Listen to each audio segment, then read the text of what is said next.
Magandang gabi mga ka-spy. Anumang oras nyo napanood ito.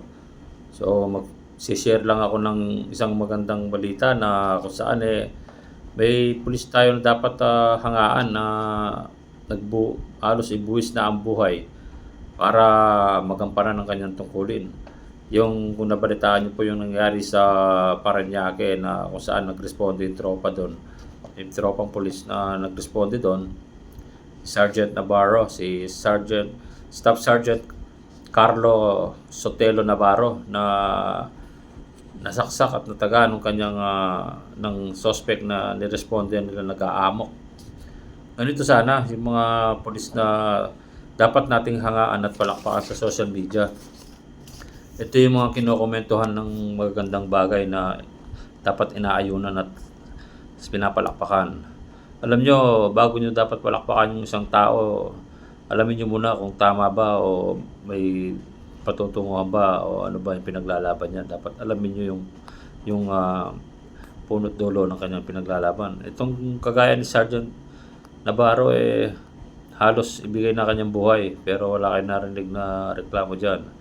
So ganun sana, may ambag sa lipunan, may ambag sa PNP.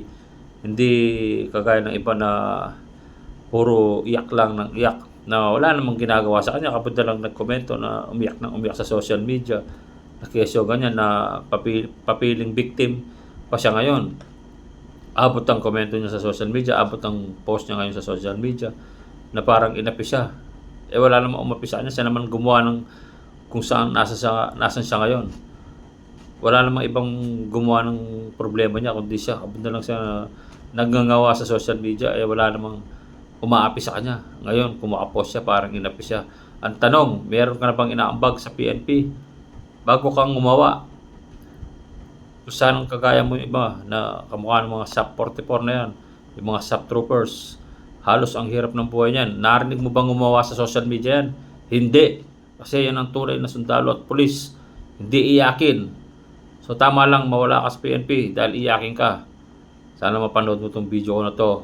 Sa mga gusto magkomento, malaya po kayo magkomento dahil ang prinsipyo ng isang tunay na pulis ay kagaya ng mga SAP troopers at ng mga kagaya ng Sergeant Navarro na ibubuwis yung kanyang buhay para sa pagtupad ng tungkulin.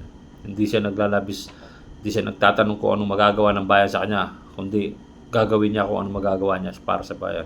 Mabuhay ka, Sergeant Navarro. Sana dumami katulad mo. Sana balang araw gayahin ka ng iba at maging simbolo at idolo ka ng isang tunay na pulis. Mabuhay ka.